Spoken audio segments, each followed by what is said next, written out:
ईश्वर तोहरा से प्रसन्न बानी या जीवन में कुछ अच्छा होखे वाला रहेला तो कुछ संकेत तोहरा के पहले से ही आभास करा देवेला।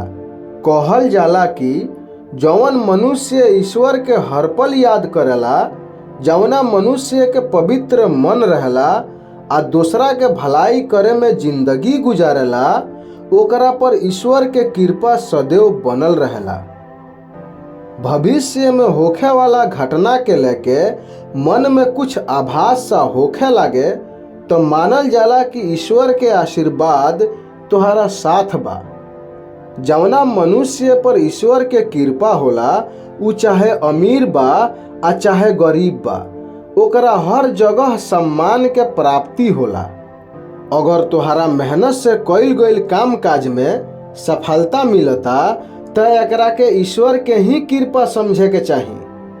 कहल जाला कि जौन मनुष्य हमेशा साधारण जीवन व्यतीत करेला आ दिखावा से दूर रहेला, ईश्वर वो मनुष्य से अति प्रसन्न रहेनी। जौन मनुष्य पवित्र हृदय के होला आ जाने अनजाने में केहू के अपमान ना करेला तो ओकरा पर ईश्वर के कृपा सदैव बनल रहेला।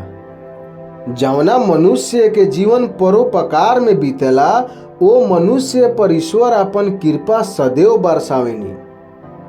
मधुर स्वभाव आ विनम्र मनुष्य के साथ ईश्वर कबो ना छोड़ेनी। अगर कोनो महत्वपूर्ण काम में गलत निर्णय लेला से पहले मन में कुछ संशय आ जाता आ तोहरा के निर्णय लेला से रोकता, तो समझ कि ईश्वर तोहरा साथ बानी। ईश्वर के उपस्थिति के दिल के द्वारा ही महसूस कईल जा सकता। दुखी होखे खातिर यहाँ का बा। वैसे भी मनुष्य कुछ ही साल तक ए ग्रह पर रहेला आ जब तक तू ये ग्रह पर बाड़ो, अच्छा होई कि तब तक तू हंसी खुशी से जिंदगी बितावो। मनुष्य के ए जीवन से बहुत अधिक मिल सकता। ई तबे तू देख सकता रो जब कुछ समय निकाल के अपना आत्मा के तरोताजा करबो। तोहार आत्मा तोहरा से एक मुस्कान पावे खातिर भुखाइल बा। अगर आत्मा के तू ई दे देता रहो तो पूरा जीवन ऊर्जा से भरल रहबो।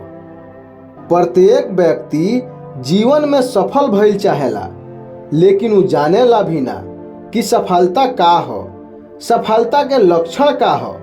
का बहुत सारा पैसा कमाइल सफलता बा? मनुष्य के ऐसन काहे लागेला कि पैसा यानी सफल भइल?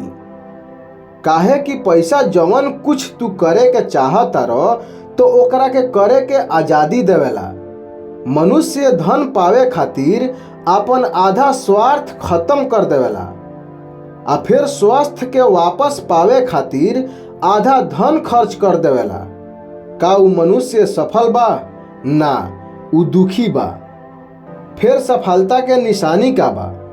सफलता के निशानी आनंद में डूबल रहबा, विश्वास, करुणा, उदारता और एगो ऐसन मुस्कान जवन तोहरा से केहू छीन ना सके। सच्चा दिल से प्रसन्न भइल आ खुद के औरी मुक्त रखे खातिर सक्षम भइल, ई एगो सफल व्यक्ति के निशानी बा। कुछ समय निकाल के स्वयं में थोड़ा गहराई से झांक के देखो आ मन के शांत करो। अपना मन से अपन सभी पुराना छाप के मिटा के मनुष्य दिव्य शक्ति के उपस्थिति के अनुभव कर सकता, जवन हमनी के अस्तित्व में निहित बा।